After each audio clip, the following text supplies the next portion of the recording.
Welcome back to the 2-in-1. Today I'm taking a look at the Miami Heat and going over whether or not I think they should look into trading for Bradley Beal in the upcoming offseason. But before we get into that topic, just a quick question for those of you viewing.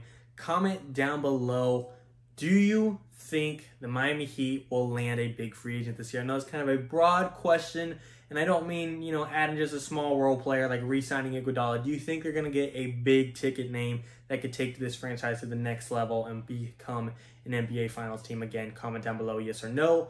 But getting straight into it, looking at whether or not they should pursue trading for Bradley Beal, my answer is yes. I made a video on the Boston Celtics of whether they should trade for him.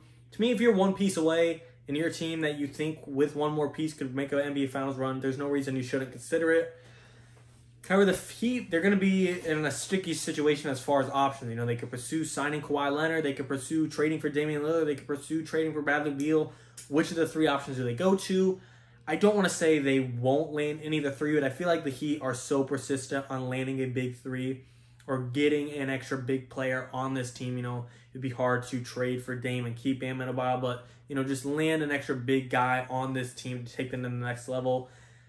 Of those three, I feel like they have a good chance of getting at least one just because they're in the market for one. Why would they not land one? Of course, it would suck if they put all their effort into Kawhi Leonard and it turns out, nah, he doesn't want to go to Miami. He stays with Clippers. And then while you were pursuing Kawhi, Damian Lillard stayed with Portland, and now all that's left is Bradley Beal, and you can't match the highest offers that the Celtics are willing to give of giving up Jaylen Brown and Marcus Smart. Whatever it is, it will be tough if you put all your efforts into one guy and then he bails out. Now you have no other options.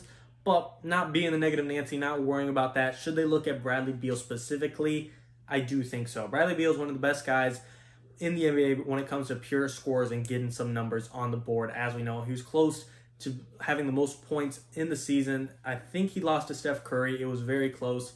He did not win the scoring title this year, but we still know he's capable of doing so. To me, if you could somehow land the big three of Bradley Beal, Jimmy Butler, Bam Adebayo, that is a big three that can make an NBA Finals run. Now, I don't think the Heat would have to give up Bam Adebayo just because Bradley Beal, he's going to have one more year with the Wizards, and I think after that, he is a free agent, but I think after that, he's going to walk either way, and the Washington Wizards have to realize they're not going to make a championship run with him, and he's not going to be with you the very next year, so you might as well get something out of him, and therefore the Heat can make a decent offer of, Tyler Hero, Duncan Robinson, and 2 firsts or something along the lines. Tyler Hero and Duncan Robinson don't absolutely replace Bradley Beal by any means, but some guys that are going to develop that are decent outside scoring shooters, and you got some 2 first-round picks to work on, and like I said, the guy's on a 1-year contract. You're not going to get much out of him either way. I'm not trying to act like Bradley Beal isn't worth anything, but, Dame or like a James Harden trade, those guys are going to go for 3, 4, 5 first-round picks. I don't think Bradley Beal is going to go for that just due to the fact that he's on a 1-year deal. And I know Anthony Davis went for a heavy price to the Lakers, but just personally to me, they're not going to get 4 first-round picks for Bradley Beal. They might get, a first and 3 swaps or 2 firsts and 2 swaps, but 4 firsts pures, I don't think they'll get that unless no players are given as well. And to me, like I said, if you got a Miami Heat team where you keep Goran Dragic, you have Bradley Beal at the shooting guard, you keep Jimmy Butler a small forward, power forward, I don't know what you want to do there. Depends, maybe if you kept Duncan Robinson, put him at power forward, but you gave up Kendrick Nunn or you gave up Goran Dragic. Power forward, it has a couple options there. Maybe if they want to re-sign Iguodala, re-sign Trevor Ariza, there's a couple options there, or just bring in some other guy you want to develop. But, get in the main guys of, theoretically, Bam Adebayo, let's just say for sake, Trevor Ariza, Jimmy Butler, Bradley Beal, Goran Dragic. That's a very lethal team. You got your scoring buckets guys in Dragic and Bradley Beal. You got your defensive guys in Jimmy Butler and Bam Adebayo, 2 guys that can still score. That's a team that can genuinely make an NBA Finals run and put some fire and some fear in the eyes of the Brooklyn Nets, in the Milwaukee Bucks, in the 76ers, whoever you think is the top dog in the East. To me, it would be the Nets, even though they didn't make it this year. Healthy Irving, Harden, and Durant, we all know what to expect out of them. If you're an NBA fan in general, you know how lethal that big three will be next year.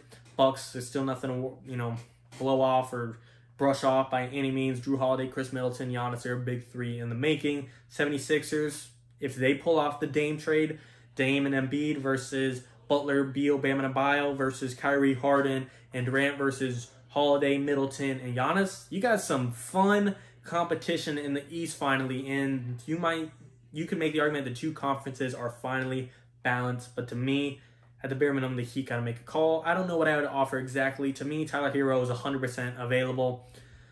Duncan Robinson's available. Kendrick Nunn's available. Goran Dragic's available. If you want to do a sign and trade with Victor Oladipo, he's available.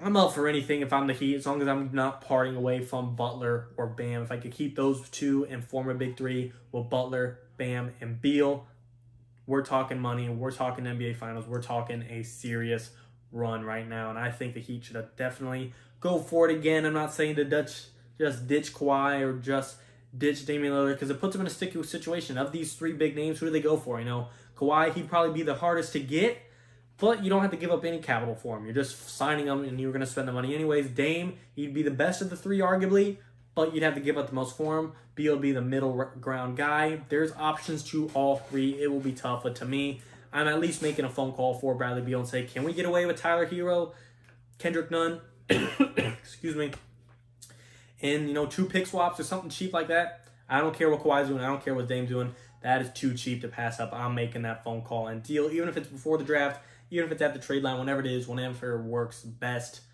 I think this Heat team should make a push, and I do think they will make a push for the NBA Finals if they could get that big three.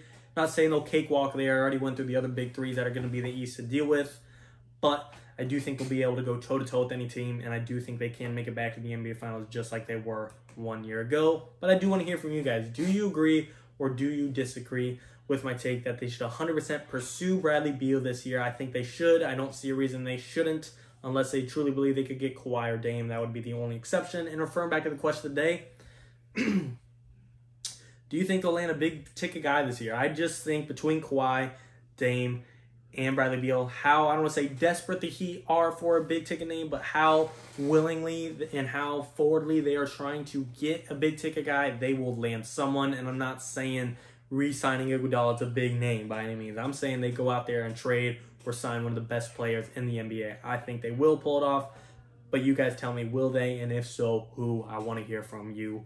As always, and of course, I truly appreciate you guys. I know I say it every single video, but it does mean a lot that you guys watch my videos. As always, and of course, thank you for watching. 2-minute warning.